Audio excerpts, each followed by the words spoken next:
In yesterday's video, we reported on Jon Jones saying Francis Ngannou didn't believe in himself, which is why he never signed to fight him.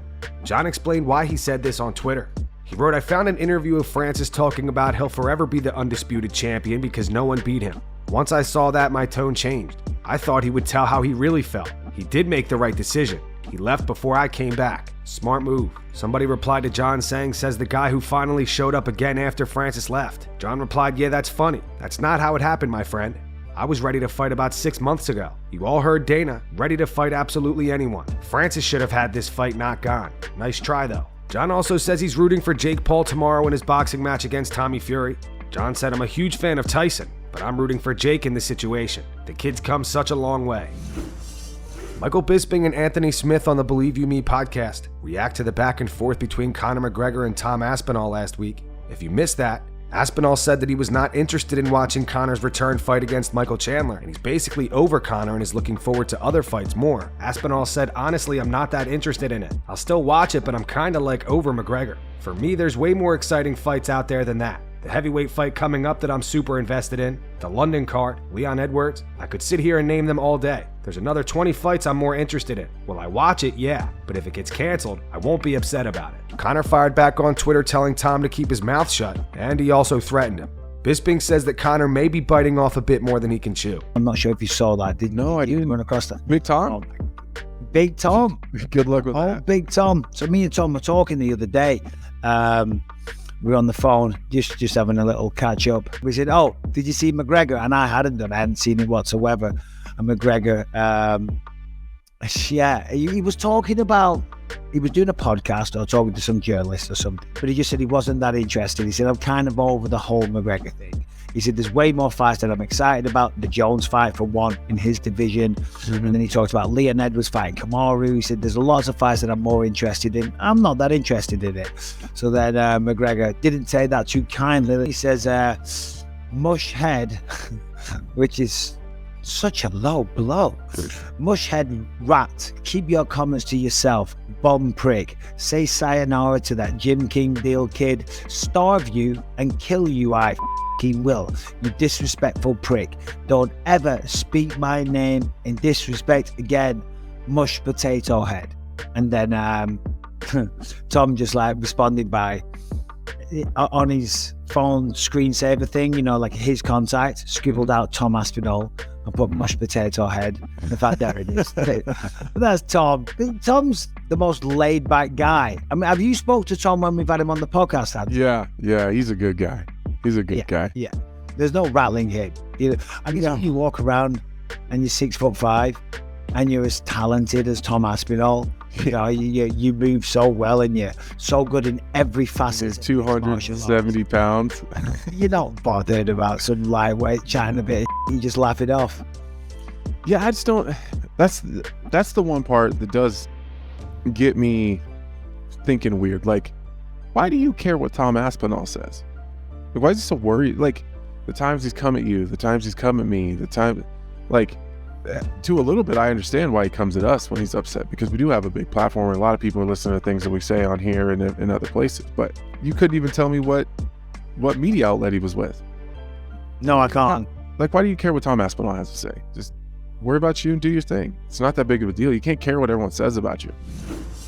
Dominick Cruz previews UFC Vegas 70 tonight.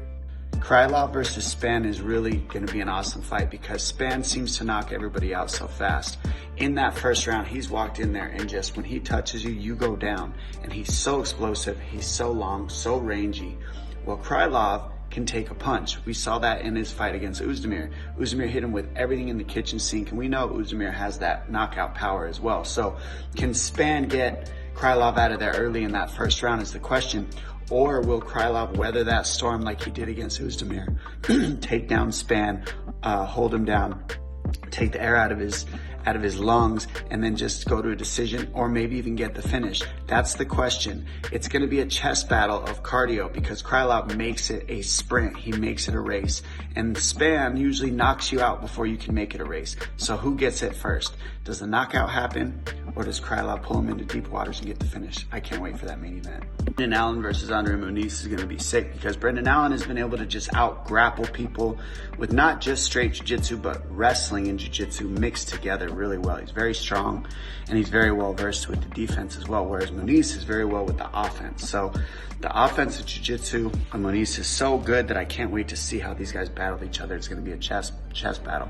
Obviously, Muniz has defense as well, but I think that Brendan Allen's going to be using the wrestling more than the BJJ to kind of offset Muniz's offense. The stand-up's always going to be there. Both these guys like to come together and meet in the middle with power so anybody can get knocked out. I think Muniz is a little bit better from the range, but if Brendan Allen can get into the pocket, it's a rough night for anybody. Tune in. Going to be sick co-main event.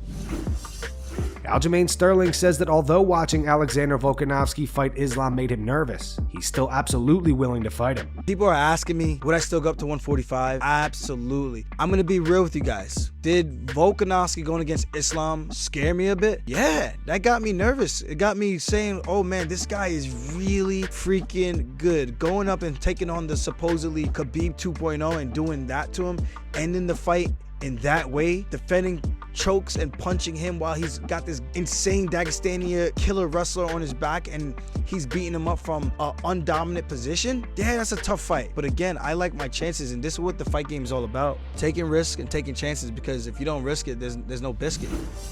Tony Ferguson went on a huge Twitter rant last night. Tony went at Dana White, Conor McGregor, Khabib. He started off with, "We see you, Conor McGregor, breaking it in like Brokeback. See you all in court, if not the octagon. Chandler has more class than you, but both of you like the cocktail juice. Perfect season for cowards." On Khabib, Tony tweeted, "You're still my bitch. You owe me over $500,000 now.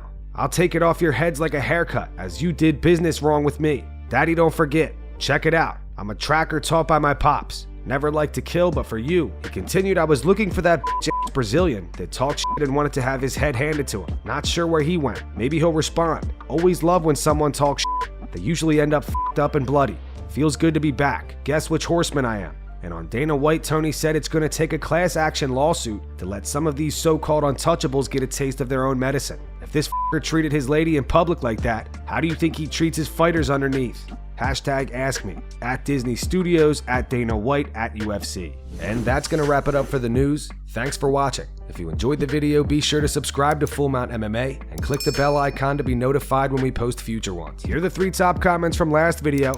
The first one's in reference to Tyron Woodley saying that the door is not closed in re-signing with the UFC one day. It's from Jacob Moore. It says, "Who the f*** does Tyron thinks won him after he got knocked out by Paul?" The second one says he's got the abilities to beat Henry, but Henry's definitely got the abilities to beat him.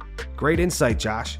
Changed my whole view on that fight. And the final one says, "Deep inside, Cormier doesn't want anybody to achieve that double champ status." Those were the 3 top comments from last video. If you want to be featured on the next one, all you have to do is comment down below. If you missed yesterday's news, click the video on screen to get caught up. And make sure to go subscribe to our second channel where we post our exclusive MMA interviews.